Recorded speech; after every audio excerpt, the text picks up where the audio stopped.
y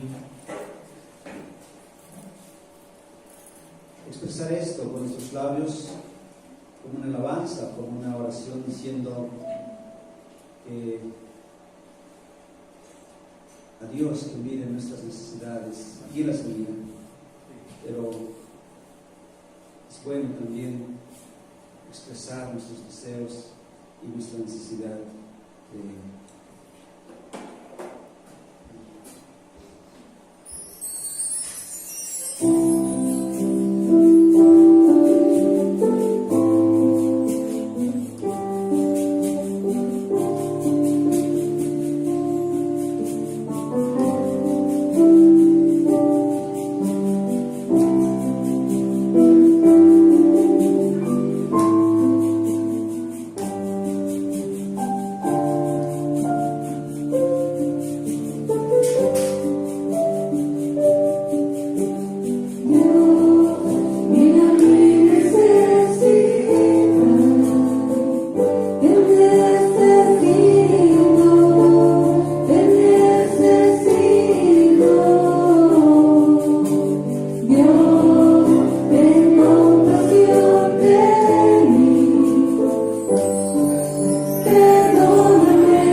Gracias a Dios porque mira nuestras necesidades. ¿Pueden sentarse?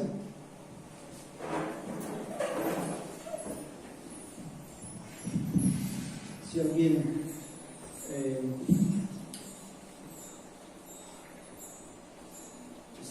si alguien de los que no estaban aquí no pudo aprender ese momento, pues hermano Eli con gusto puede pasar a estos lugares. Y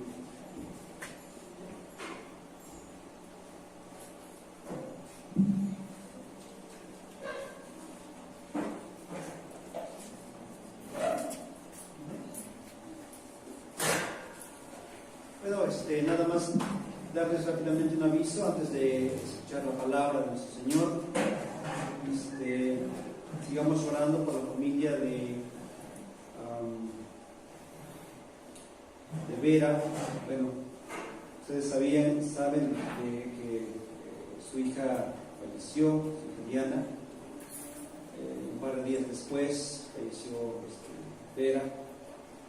Y pues seguir orando por fortaleza para esta familia. Hemos tenido la oportunidad, porque el servidor, de estar con ellos unas horas, y bueno, realmente rogamos para que todo esto sea para bien, conforme a la voluntad de nuestro Señor. Este sería el aviso principal, seguir orando por ellos, y bueno, que el Señor les dé mucho consuelo. Vamos a escuchar la palabra.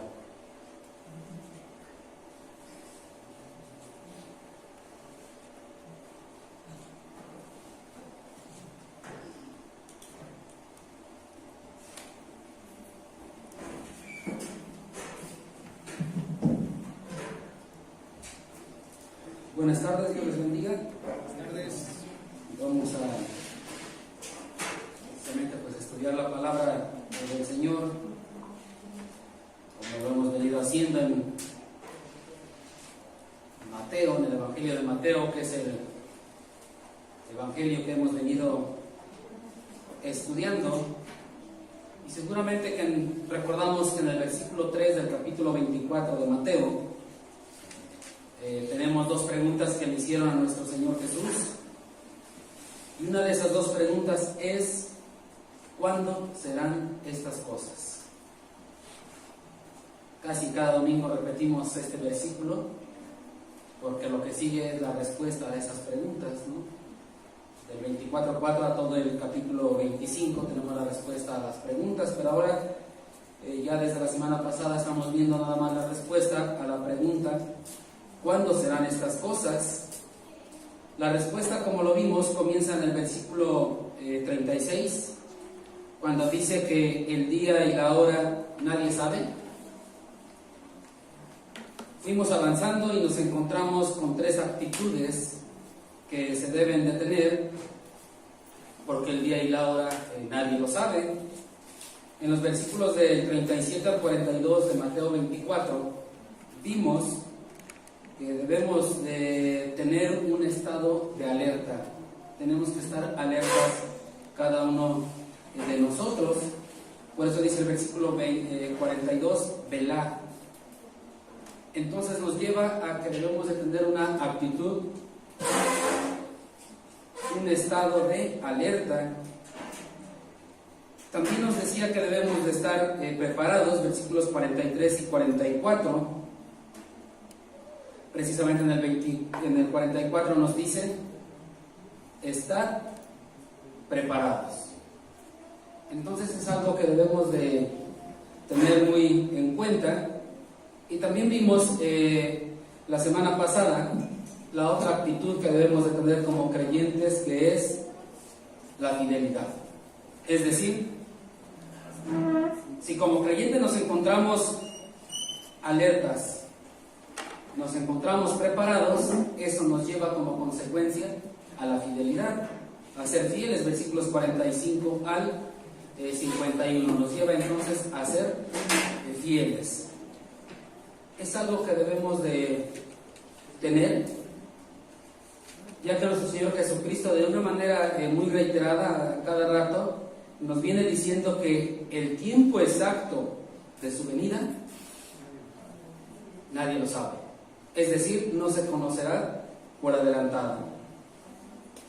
Va a suceder en un momento cuando menos se espera, cuando nadie lo sabe. Dice el 36, el día y la hora nadie lo sabe. Dice el versículo 42, no sabéis a qué hora ha de venir vuestro Señor. Dice dice el versículo 44,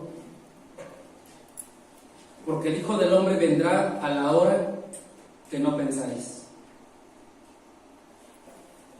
Vemos cómo el Señor reitera mucho esto, versículo 13 del capítulo 25, velad pues, porque no sabéis el día ni la hora en que el Hijo del Hombre ha de venir.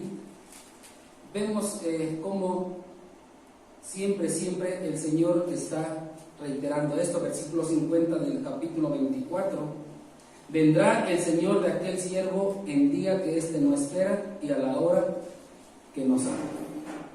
Entonces el día y la hora nadie lo sabe, y si no sabemos el día y la hora, hay que tener esas actitudes, hay que tener ese cuidado, hay que ser fieles al Señor, hay que estar alertas, hay que estar preparados. Al no saber el día y la hora, la humanidad de manera general se ha dedicado a hacer cálculos.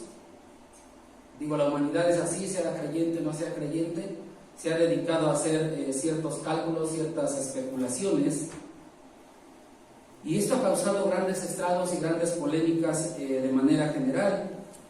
Se decía que el fin del mundo sería en el año 2000, y resulta que en el año 2000 me casé y no hubo fin del mundo y estoy bien feliz. Entonces no hubo fin del mundo porque nos casamos, ¿no?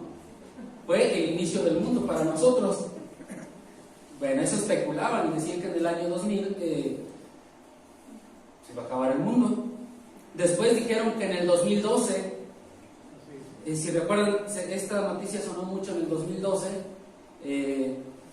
con este asunto del calendario maya y tanta explicación que daban, y después dijeron, no, porque va a ser el término de un ciclo y sigue otra vez el calendario maya, ¿no?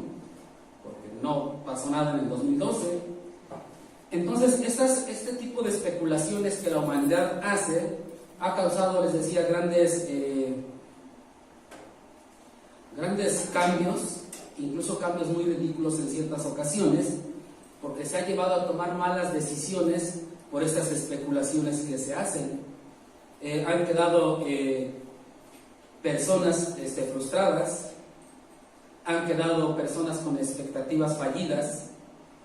Por ejemplo, en la década de los 60, 70, hubo personas que era también una temporada que se dedicó mucho a hablar de esto. Había libros muy populares donde se daba a entender que el arrebatamiento sería a no más de 20, 30 años a partir de estas décadas. Por lo tanto, hubo personas que dejaron de tener sus ahorros o su pensión, no les preocupó esto porque decían, va a llegar el arrebatamiento, y pues ¿de qué me sirve mi jubilación, mi pensión? No tiene de nada, pero qué gran tristeza porque tampoco pasó nada, ¿no? Y ahora estaban sin un futuro. Estoy hablando en términos generales de la humanidad. Entonces, en todo tiempo ha pasado esto. Esas especulaciones, que cuándo vendrá, que cuándo llegará, y siempre ha pasado esto en todo tiempo. Nuestro Señor Jesucristo sabe muy bien esto. Hay quienes piensan que la venida del Señor será muy pronto. Si leemos la carta de Pedro, primera de Juan también, como nos dicen que ya estamos en los últimos tiempos, 2000 años atrás aproximadamente, ¿no? Entonces, hay quienes piensan que la venida del Señor va a ser muy pronto, pero también hay quienes piensan que la venida del Señor va a ser muy tardía.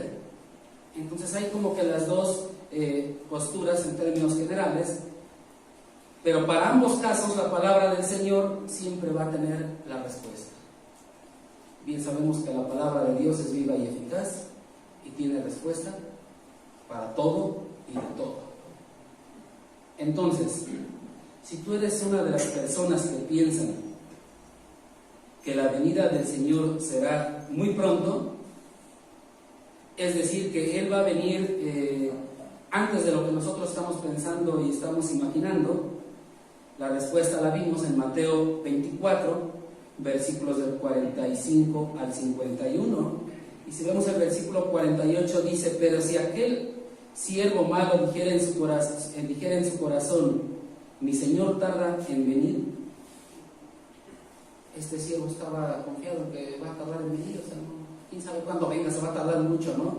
Mientras se le aplico a estos otros siervos, ¿no? Quién sabe cuándo venga el Señor. Y dice, mi Señor tarda en venir. Pero el versículo 50 nos dice que el Señor de aquel siervo,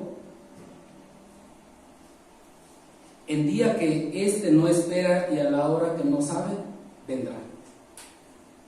Vemos esa postura y pensamos, pues va a tardar en venir, ¿no?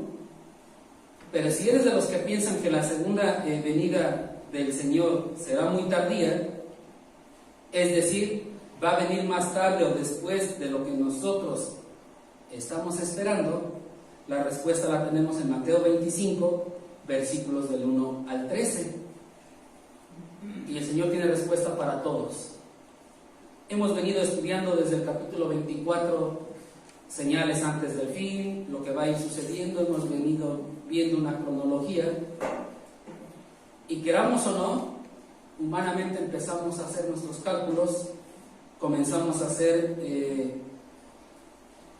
nuestras cuentas y decimos, bueno, 7 años de tribulación, y dice que inmediatamente será la aparición del Hijo del Hombre en las nubes. Será un minuto después, a lo mejor, acabando los 7 años.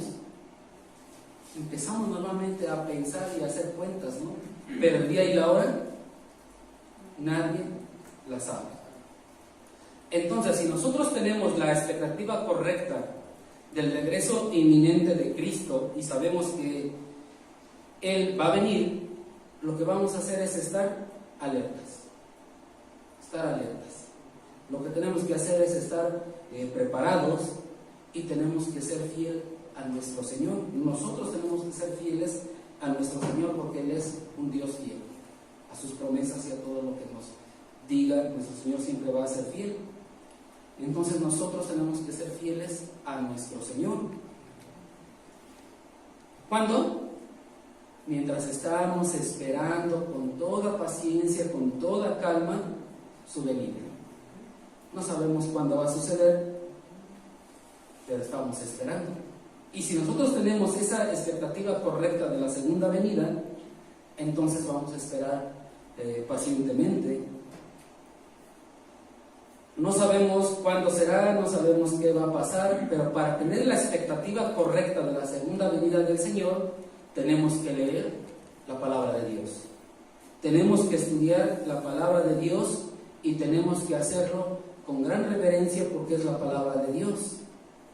Y dice entonces Mateo 25 del 1 al 13, al cual voy a dar lectura y les pido de favor que me sigan ahí en sus Biblias con su vista porque a veces soy un mal lector, leo mal, cambio palabras y qué mejor que ustedes también lo estén leyendo. Y al finalizar le vamos a pedir a nuestro hermano Agustín que haga una oración por el estudio del día de hoy. Dice la palabra del Señor en Mateo 25, versículos del 1 al 13. Entonces el reino de los cielos será semejante a 10 vírgenes que tomando sus lámparas salieron a recibir al esposo. 5 de ellas eran prudentes y 5 insensatas. Las insensatas tomaron sus lámparas, no tomaron consigo aceite, mas las prudentes tomaron aceite en sus vasijas juntamente con sus lámparas. Y tardándose el esposo, cabecearon todas y se durmieron. Y a la medianoche se oyó un clamor: aquí viene el esposo, salid a recibirle. Entonces todas aquellas vírgenes se levantaron y se arreglaron sus lámparas. Y las insensatas dijeron a las prudentes: dadnos de vuestro aceite, porque nuestras lámparas se apagan. Mas las prudentes respondieron diciendo: para que no os falte a nosotras y a vosotras, id más bien a los que venden y comprad para vosotras mismas. Pero mientras ellas iban a comprar, vino el esposo, y las que estaban preparadas entraron con él a las bodas, y se cerró la puerta. Después vinieron también las otras vírgenes diciendo: Señor, Señor, ábrenos. Mas él respondiendo dijo: de cierto os digo que no os conozco. Velad pues, porque no sabéis el día ni la hora en que el Hijo del Hombre ha de venir. Le pedimos a nuestro hermano haga la oración, a nuestro hermano Agustín. Bendito Padre, queremos acercarnos una vez más a ti, ahora para rogarte dirección en nuestro espíritu. Dice tu palabra que las cosas espirituales se han de discernir espiritualmente. También conforme a tu palabra nos dice que tenemos la mente de Cristo. Bendito seas, Padre, y rogamos entonces que podamos recibir esta palabra con ese espíritu, Padre, que guíes a nuestro hermano también para que pueda ser simplemente un portavoz tuyo para honra y gloria. Nos ponemos en tus manos, Padre, y recibimos con ánimo estas palabras, alimentos para nuestra alma. En el nombre de Jesús. Amén. Amén. Muchas gracias por esta oración, y para poder entender de una mejor manera lo que acabamos de leer, versículos del 1 al 13, es menesteroso conocer su contexto. Es muy fácil humanamente poder retomar estos versículos y a cada detallito darle un significado. Es decir, qué significa el 10, qué significa vírgenes, qué significa lámparas, qué significa recibir, qué significa esposo, qué significa prudentes, insensatas, etcétera, e ir tomando cada cosa, qué es la vasija, qué es el aceite y mucho. Pero la mejor forma de entender el texto es entender su contexto. Entonces, antes de ir con estos versículos, vamos a hablar un poquito del contexto de esta parábola. Este es un escenario típico de una ceremonia de bodas, pero una ceremonia judía de aquel entonces. Así que no pensemos en una boda como las conocemos en la actualidad. Vamos a pensar en una boda del pasado. Una boda en aquel entonces era un evento social, pero era el evento social más celebrado. Era el evento social al que más se les daba importancia. Era el mejor evento en su momento. Por eso les decía que en el año 2000 que nos casamos empezó esto. No me crean, seguimos con el contexto. Entonces, era el evento más celebrado, era lo que más se celebraba en aquel entonces. Y como era el más celebrado, casi todos los habitantes del lugar, de cierta comunidad, participaban como asistentes o como invitados, es decir, toda la comunidad iba a la boda, porque era uno de los eventos más grandes, más importantes. Se trataba de un tiempo donde había gran felicidad y por lo tanto era una gran festividad, era una gran fiesta, no era cualquier evento, era una boda, era la unión de dos personas. Pensemos la importancia que tenía entonces la unión de dos personas, ¿no? Esta ceremonia o esta boda o este evento constaba de 3 partes. La primera parte era lo que en la actualidad conocemos tal vez como el noviazgo, que viene antes de la boda, ¿no? En esta parte del noviazgo, como normalmente lo conocemos, era arreglado casi siempre, era una regla ya, era una tradición, era siempre arreglado por los padres del novio y la novia. Es decir, papá o padres del novio y padres de la novia, ellos se reunían, ellos se ponían de acuerdo, ellos pactaban, ellos arreglaban el asunto de este noviazgo. Era algo así como un contrato matrimonial.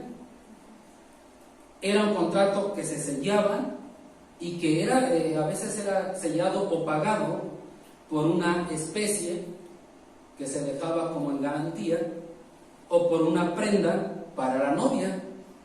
Es decir, los papás del novio tenían que dejar algo para la novia en garantía de este contrato o de este noviazgo.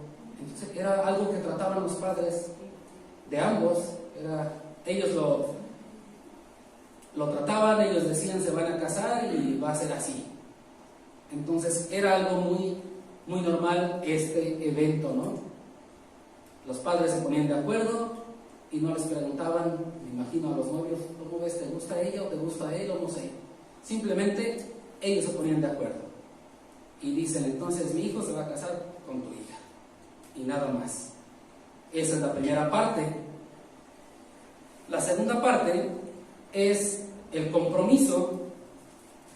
Este compromiso se graduaba o iniciaba con una gran ceremonia pública. Era una gran ceremonia pública donde los novios, que ya se habían, por los padres ya se había pactado esto, era ahí una ceremonia pública donde los novios intercambiaban los votos matrimoniales. En este momento ya la pareja se le consideraba como casados. No estaban casados, pero ya se les consideraba como casados. Y seguramente hemos escuchado la palabra desposada. Cuando dice que María estaba desposada, a esto se refería, a ese compromiso que ya tenía.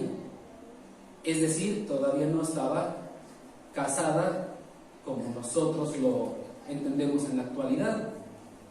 Y este compromiso entonces quedaba ahí en esa ceremonia pública, había intercambio de votos y ya la gente ya consideraba a estos novios como casados o como matrimonio. Por eso se dice que la chica estaba desposada. Se les consideraba tanto así que al grado que si el novio moría durante el tiempo de compromiso, a la novia se le consideraba como viuda. Pero no estaba casada, pero se le consideraba como viuda.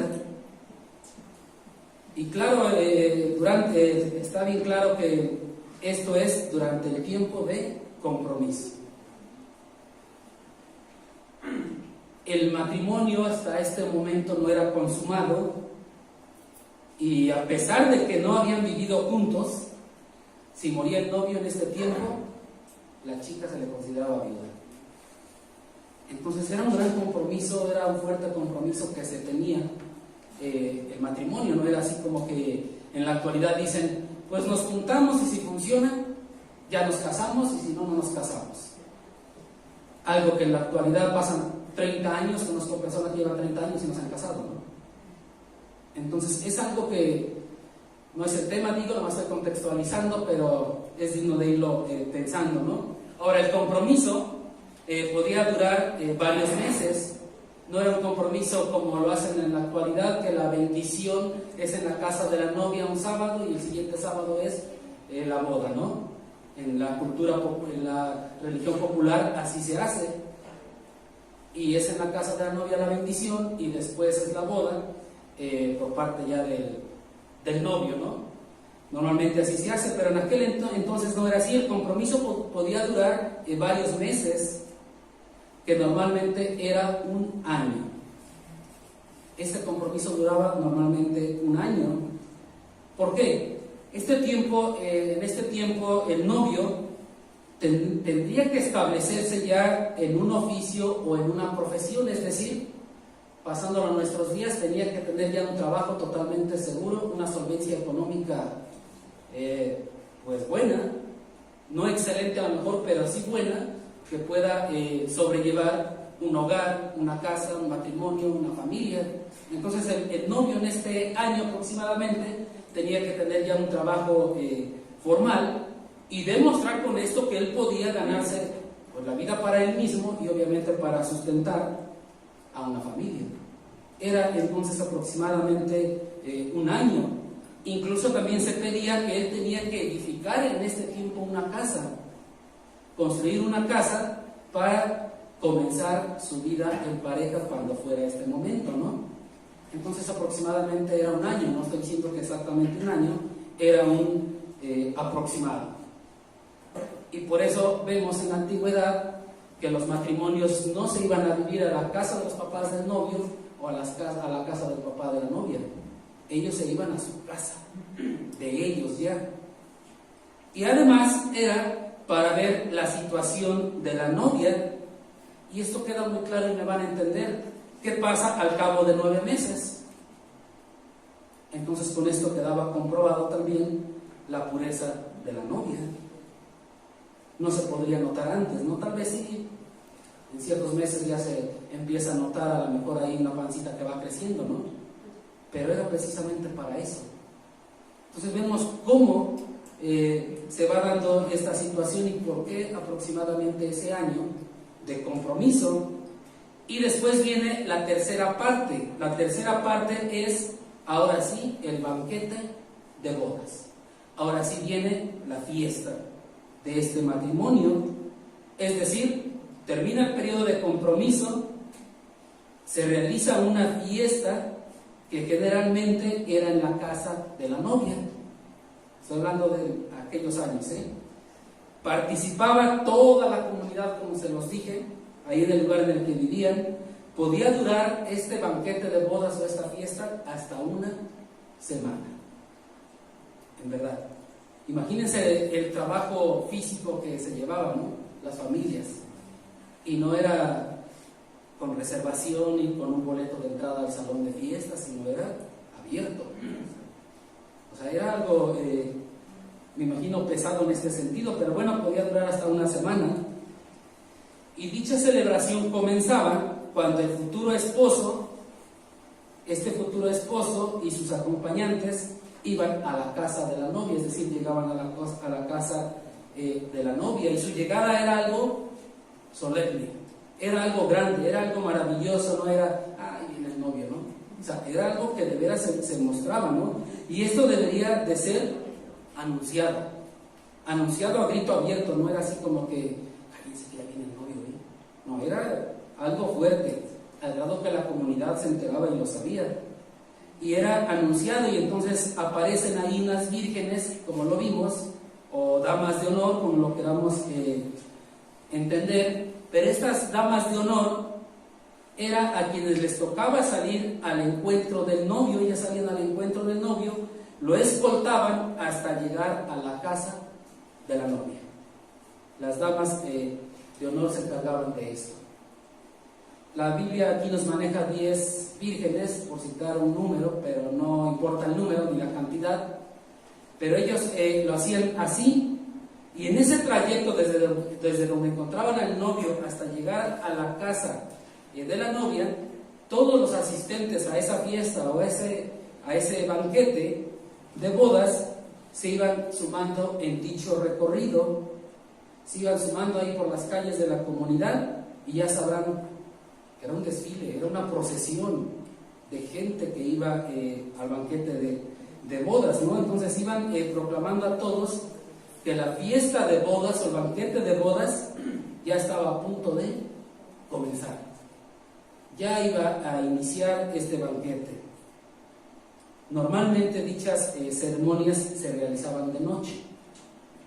Normalmente así lo hacían. Por esta razón es que las que acompañaban a la novia portaban, dice aquí, unas lámparas, porque era de noche, o antorchas para poder alumbrar el camino en el cual iban, y también con eso engalanaban esa procesión, esa multitud de gente. Palabra aquí en la Biblia, lámpara y antorcha, son sinónimos, se refieren a lo mismo. Y para finalizar este periodo de fiesta, un amigo cercano al novio tomaba de la mano a la novia y la colocaba sobre la mano del novio. ¿Qué es lo que se hacía? Este amigo del novio, acto por el cual se consumaba ahora sí el matrimonio. Y ahora sí se podía decir, están casados. En términos actuales les dicen, ahora el novio puede besar a la novia. En aquellos tiempos les decían, ahora sí, se pueden ir a su casa que construyó, ahora sí ya pueden estar solos ahí en esa casa. A partir de este momento ya pueden vivir juntos. En su nuevo hogar, en su nueva casa, ahora sí tienen que estar ahí. ¿Qué es lo que se hacía en aquel Entonces, esta tercera parte del rito matrimonial que comentamos, esta última parte, esta tercera parte es la que Jesús utilizó como referencia para esta parábola que acabamos de leer en Mateo 25 del 1 al 13. Nuestro Señor Jesucristo únicamente utilizó la tercera parte para esta analogía. Conociendo el contexto, el cual de antemano ya conocían sus discípulos muy bien, pero nosotros no, podemos entender de una mejor manera esta analogía, esta parábola, la cual ya leímos y que el día de hoy vamos a estar revisando.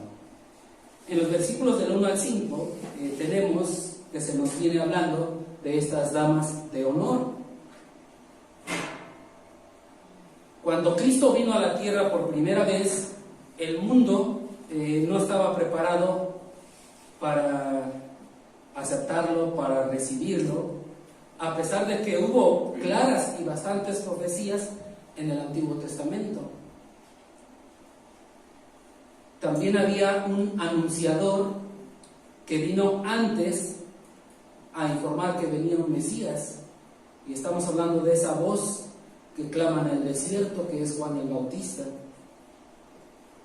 Todas las profecías que hemos escuchado hablaban que van a ser en Belén, de una virgen, en un pesebre, que hijo de David, etc. Todas las profecías se cumplieron.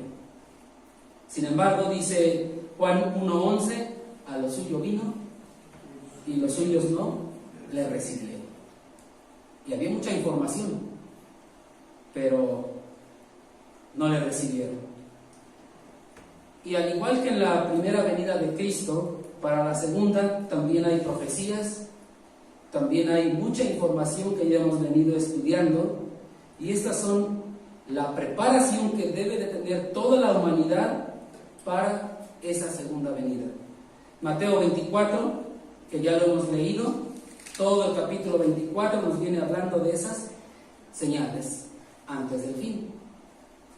Hay muchos pasajes más que nos hablan de estas señales, pero en esta ocasión todo esto es más decisivo y más fuerte, más trascendental, y tenemos que tomarlo en cuenta con mayor énfasis que en la vez anterior. En la primera venida, aquellos que rechazaron a Cristo tuvieron, durante su vida física, estas personas tuvieron la oportunidad continua de arrepentirse, de aceptarle y ser salvos. La Biblia no nos lo dice, pero sin duda alguna podemos decir que muchos de aquellos que pidieron a gritos la crucifixión de Jesús en lugar de Barrabás, al ver lo que sucedió, seguramente se arrepintieron, seguramente tuvieron esa oportunidad de ser perdonados, de ser salvos. Dijo el centurión, en verdad este era el Hijo de Dios. Cuando vio que se oscureció, vio que se rasgó el velo y todo esto, dijo, en verdad este era el Hijo de Dios. Creo que ahí hay una motivación, ¿no? Ellos tuvieron el tiempo para arrepentirse y volverse a Jesús como Señor y Salvador. Pero en la segunda venida no habrá tal oportunidad como en aquel entonces. No habrá una oportunidad continua, no va a haber nada de esto. ¿Por qué? Cuando Él venga ya va a ser demasiado tarde para el arrepentimiento. Ahorita es la oportunidad de arrepentirse. Y dice el versículo 1 del capítulo 25, entonces el reino de los cielos será semejante. Entonces ese momento, ese tiempo inesperado de la venida de Cristo, que va a venir con poder y gran gloria, ese tiempo acerca del cual les hemos venido hablando en el capítulo 24 de Mateo, es el tiempo de preparación espiritual para poder entrar en el reino de los cielos, que será semejante a la preparación de 10 vírgenes o de 10 damas de honor. Y estas damas son las que servían para estar ahí esperando al novio ahí en la boda. Era su función de estas damas, no eran la novia, eran las damas de honor o eran las vírgenes. Y recordemos que Jesús siempre utilizó parábolas o analogías para enseñarles una verdad a sus discípulos. Siempre lo hizo y con las analogías se los enseñaba de una manera muy sencilla. Lo que les estaba diciendo Jesús con esta parábola es que vendrá de nuevo, es que juzgará a pecadores y recompensará a justos, y que las personas deben de estar listas, deben de estar preparadas, porque la venida del Señor es algo inesperado. Es lo que les está diciendo con esta parábola. Es decir, la verdad central es que una vez que haya llegado Cristo en su segunda venida, no habrá una segunda oportunidad para el arrepentimiento, para la salvación, no habrá otra. Ahí se acabarán las oportunidades. No habrá, se acabaron. Este es el propósito de la parábola. Y el tratar de dar el significado a cada cosa, les decía, sería estar especulando cosas que no, a lo mejor. Tal vez llegaríamos a la confusión, tal vez diríamos, ¿y ahora qué significa esto? ¿Y qué significa esto? ¿Y qué significa esto? Y la verdad esencial, tal vez la perderíamos, ¿no? Por eso fue importante que estudiáramos un poco acerca del contexto de estas bodas. Ahora, está hablando de 10 vírgenes. Les dije hace rato, no importa el número, sean 20, 15, las que sean, simplemente es mencionar un número. Tal vez un poquito de historia es porque en aquellos tiempos los de las primeras iglesia primitiva pensaban los rabinos que para celebrar la Pascua con 10 personas era más que suficiente, era la idea que ellos tenían. No es bíblico, era su idea. Tal vez de ahí lo retomó Jesús, no podemos decirlo, pero aquí eran 10, no importa el número. Las vírgenes, era una costumbre que ya se tenía en aquel entonces, tenían que ser jovencitas, castas, puras, no casadas. Así tenían que ser las damas de honor. Habla también de lámparas, les decía, o pueden ser antorchas. Y sabemos bien lo que es una antorcha, ¿no? Es un trapo enredado en un palo y con cierto combustible, y que servía para alumbrar el camino y ya irse alumbrando. Y también en este contexto era para identificar a los invitados especiales, es decir, los invitados especiales llevaban antorcha. Los otros también eran invitados, también iban, pero con la antorcha del invitado o de las damas se podían alumbrar y podían ver por dónde caminar. Y es la situación por la cual llevaban antorchas. Y dice el versículo 1 que tomaron sus lámparas y salieron a recibir al esposo. Era su función salir a recibir al esposo, es decir, reunirse con el esposo. El esposo es Cristo. Está muy obvio aquí. Entonces, las 10 vírgenes representan a los creyentes profesos a Cristo.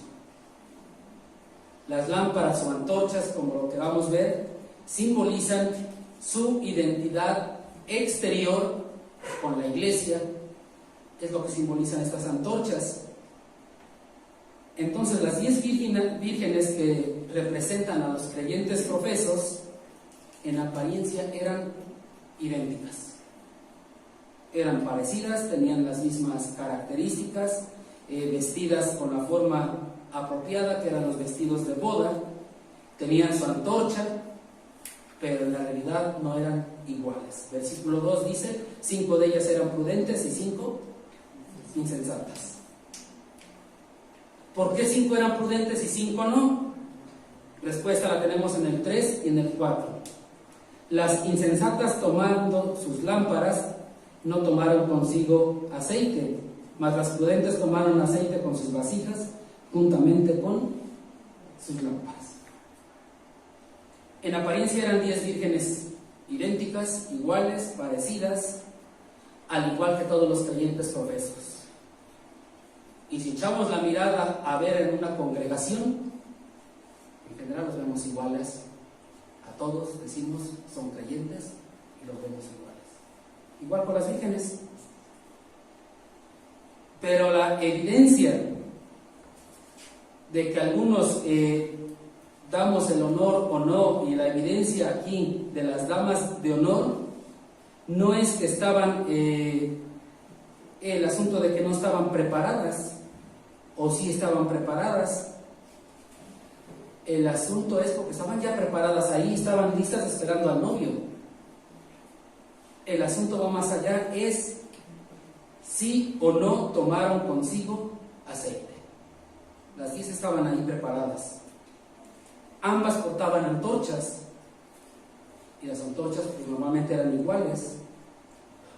Pero ¿qué le pasa a una antorcha sin combustible? De nada sirve. Al acabarse el poco aceite que tenía la antorcha, es decir, el aceite que tenían esos trapos, pues entonces se van a quemar los trapos. Al quemarse los trapos, se va a quemar el palo. Y entonces te quedas sin nada. Sin nada. Una antorcha sin combustible equivale a una profesión de fe en Jesucristo, pero sin una relación salvadora en Cristo. Eso es lo que equivale a una antorcha sin combustible. Entonces podemos escuchar infinidad de gente que dice: yo creo en Cristo, yo soy salvo porque creo en Cristo. Ok, está bien, te creemos, pero ¿cómo es tu relación con Cristo? Ahí se verá la realidad. ¿Cómo te relacionas con Cristo? Al final de esta antorcha que no tiene aceite, el individuo queda totalmente en tinieblas. Y podrás gritarle a la gente que eres creyente, pero si no tienes una relación con Cristo, al final vas a quedar también en tinieblas. Eso es claro. Entonces la lámpara o la antorcha llevada por cada virgen ilustra esa identidad exterior que tenían estas damas de honor, esa identidad con Cristo que tenían estas damas de honor. Pero aquellas cuyas lámparas se apagan y que no pueden volver a encenderse otra vez por falta de aceite o combustible, simbolizan a las personas que dejan de perseverar en la fe en Cristo y que por lo tanto están demostrando lo que dice 1 de Juan 2:19: salieron de nosotros, pero no eran de nosotros. ¿Por qué? Porque nunca fueron redimidas, nunca fueron salvas. Tal vez vinieron a una congregación y aprendieron a vivir como cristianos, y aprendieron a vivir muy bien como cristianos, pero no eran salvos. Salieron de nosotros, pero no eran de nosotros. Entonces, seguramente han de conocer ustedes las lámparas de aceite que normalmente en la actualidad ya casi no se utilizan y casi ya no las vemos. ¿Sí las conocen las lámparas de aceite? ¿Sí? ¿Ustedes como Nayeli y Saraí de esa edad conocerán las lámparas de aceite? ¿No? Bueno, entonces como ahora ya hay mucho internet, buscan ahí una lámpara de aceite y la verán. Una lámpara de aceite era de la siguiente manera. Tenían como un recipiente, vasija, como lo queramos ver, un vaso en la parte de abajo donde había precisamente aceite, ¿no? Cada vez algunas han ido, todavía existen y las van haciendo cada vez mejor, pero estaba el vaso o el recipiente con ese aceite y una mecha o trapo, como lo queramos ver, subía, que las de las más actuales hasta ya suben por un tubito ya bien hechecito, subían arriba donde estaba el fuego, por así decir, la luz, la lámpara, y arriba se encendía, y entonces cuando se acababa el aceite, ¿qué pasaba? Se acababa la luz porque se apagaba. Para que funcionara teníamos que colocarle más aceite y volverla a encender, porque si ya no tenía aceite ya no iba a encender, ¿no? Más o menos esto aplica así. El aceite, ese aceite es tu relación interna, tu relación personal con Cristo. Y lo cual va a hacer que tu lámpara nunca se apague, que siempre esté encendida. El aceite en este caso está cumpliendo esa función de que la lámpara esté siempre encendida. Tu relación personal con Cristo es tu aceite que va a hacer que tu lámpara siempre esté encendida. Si pierdes tu relación con Cristo, tu lámpara se va a apagar, y si se apaga quedarás en tinieblas. También cumple aquí el aceite la misma función del vestido de boda, del cual se nos habla en Mateo 22, del 1 al 14, que ya lo estudiamos en su momento, donde nos dice que este vestido de boda era la condición para estar en la fiesta de bodas, y era esa ropa o ese vestido especial para una boda. Aquí era provista, aquí en Mateo 22, era provista por el rey que simboliza esa gracia divina. Solamente Dios te puede dar ese aceite o ese vestido de bodas. Nada más Dios, nadie más. Si nos ponemos a pensar en nuestra actualidad, ¿cuánto costará un vestido de bodas? Hay de precios y de calidades, pero me he enterado que hay hasta vestidos de 50,000, 60,000 pesos. Y si soy una persona que gana 100 pesos al día, ¿me podré comprar una ropa de bodas de ese precio? No. ¿De qué necesito? De la gracia de Dios. No necesito de otra cosa más que de la gracia de Dios, porque sería muy difícil adquirirlo para poder ir a las bodas. Entonces necesito de la gracia de Dios. Por eso aquí en Mateo 22 vemos que el rey es el que dio ese vestido de bodas. Tanto el aceite como este vestido están simbolizando nuestra relación personal con Dios. Eso es lo que están enfatizando. Y lo que se quiere enfatizar todavía más es lo que dice 2 de Timoteo capítulo 3. Ahora sí vamos a 2 de Timoteo capítulo 3.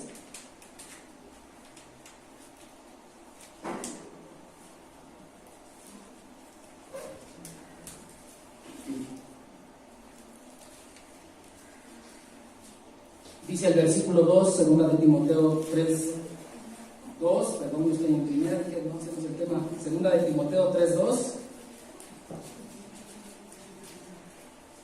Porque habrá hombres amadores de sí mismos, ávaros, vanagloriosos, soberbios, blasfemos, desobedientes a los padres, ingratos, impíos, sin afecto natural, implacables calumniadores, intemperantes, crueles, aborrecedores de lo bueno, traidores, impetuosos, infatuados, amadores de los deleites más que de Dios. Versículo 5, que tendrán apariencia de piedad, pero negarán la eficacia de ella. ¿A estos qué? Evita. Esta parábola es lo que nos quiere decir. Es lo que nos está enfatizando, que tengamos ese cuidado. Dice aparentemente piedad, ¿no? Apariencia de piedad, pero no habían sido regenerados, no habían sido salvos por la gracia de Dios. Y es donde tenemos que tener cuidado. Regresamos al versículo 5 de Mateo 25 y dice lo siguiente: y tardándose el esposo, cabecearon todas y se durmieron.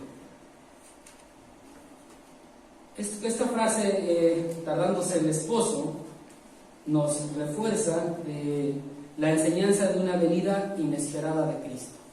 Una venida que no sabemos cuándo será, tal vez tardará, tal vez no, cada quien tiene su propia perspectiva, pero lo claro que debemos de tener es que debemos de estar en alerta preparados y permanecer fieles a nuestro Señor. Viendo desde la perspectiva humana, pudiéramos decir que estas mujeres o estas damas eran flojas. Así. ¿Por qué? Cabecearon y se durmieron. Ven lo que dice, y tardándose el esposo. Para nosotros, tal vez ya se nos hizo muy largo este tiempo y decir ya más de 2000 años y nada de nada. Y cuando estamos en una tribulación, de verdad que nuestra oración ya no es que se me acabe la tribulación, que pase esto, ya que me vaya bien o que le vaya bien. A veces es que ya venga el Señor, ¿no? Y tal vez para nosotros ya se tardó mucho, pero para el Señor no. Él ya sabe el tiempo. Dice que la hora, el día y la hora lo sabe nuestro Padre que está en los cielos. Entonces todo eso está a su tiempo. Para nosotros tal vez ya se tardó, ya nos desesperamos, pero Él todo tiene a su tiempo. Recuerden que también dice la palabra que es paciente, esperando que todos procedan al arrepentimiento para que ninguno perezca. Entonces el Señor es misericordioso, es grande en misericordia y Él sigue esperando, y tal vez nosotros ya nos desesperamos. Pero resulta que como se tardó el esposo, dice que cabecearon y se durmieron. Ellas tenían la tarea o la obligación de estar esperando la venida del novio. Era el trabajo de las damas de honor. Para eso estaban. Ya tenían todo preparado, tenían sus antorchas, aparentemente ya estaba todo bien, ¿no? Ya estaban ahí listas, pero se durmieron. Tal vez pudiéramos pensar que se durmieron por pereza, por flojas, pero no creo que haya sido por eso, porque dice que también las prudentes se durmieron, ¿no? Se durmieron las 10. Las 10 se durmieron. Tal vez las insensatas dijeron, teniendo una falsa confianza, pues hay que dormirnos, ¿no? La de al lado pues va a estar despierta, ¿no? Ella que se aguante despierta y pues yo me duermo. Total, pues ahí está alguien, ¿no? Posiblemente ese fue su pensar y por eso se durmieron. Las prudentes tal vez se durmieron por la seguridad que tienen en su Señor. Tal vez se durmieron por el reposo que tienen en su Dios y que les preocupaba, ¿no? Tranquilas. Pero se durmieron, dice. Ellas cayeron de sueño y se durmieron. Entonces, cuando el Señor aparezca en su segunda venida, no va a haber esa preparación externa que tuvimos cada uno de nosotros. No va a haber la preparación externa que tuvieron estas 10 vírgenes y cada uno de nosotros, sino que Él va a ver la preparación interna. Él no va a ver si traes tu antorcha encendida, Él va a ver si traes tu aceite en tu interior. Él va a ver si tienes una comunión con Dios. Él va a ver lo que haces para tu Señor. Él no verá esa preparación externa, sino va a ver la preparación interna, la que está en tu corazón. Pero esa preparación interna es la que se refleja en lo externo de cada una de las personas, sea prudente o sea insensato. Eso Dios es lo que va a ver. Y como ya es la 1 y nos tardaríamos otras 2 horas para terminar la parábola, el siguiente domingo continuamos con los otros versículos para ver qué es lo que viene sucediendo, ¿no? Entonces nos ponemos de pie para orar y siguiente domingo, si Dios nos permite, estaremos terminando hasta llegar al versículo 13. Padre Santo, en esta tarde te damos gracias por este tiempo en el cual tú nos permites, Padre bendito, pues estudiar tu palabra y nos enseñas que debemos estar alertas, debemos estar preparados y sobre todo ser fieles al Señor, estar siempre atentos a la venida del Señor, estar preparados siempre, porque no sabemos el día, no sabemos la hora, pero sabemos y estamos seguros que algún día regresarás, que algún día vendrás por tu pueblo, que algún día estarás de regreso y cumplirás la promesa que hiciste anteriormente también de ir a preparar moradas para cada uno de tus hijos, y si las fuiste a preparar, seguros estamos que, como lo dijiste, regresarás por cada uno de nosotros. Como lo dijiste, nos tomarás a ti mismos y estaremos contigo para siempre, te veremos cara a cara, Padre. En verdad te rogamos que nos permitas, nos des esa fortaleza y nos permitas estar siempre preparados, siempre alertas, no desfallecer, Padre, y que tu nombre sea honrado, glorificado siempre, Padre. Te damos gracias en Cristo Jesús. Amén.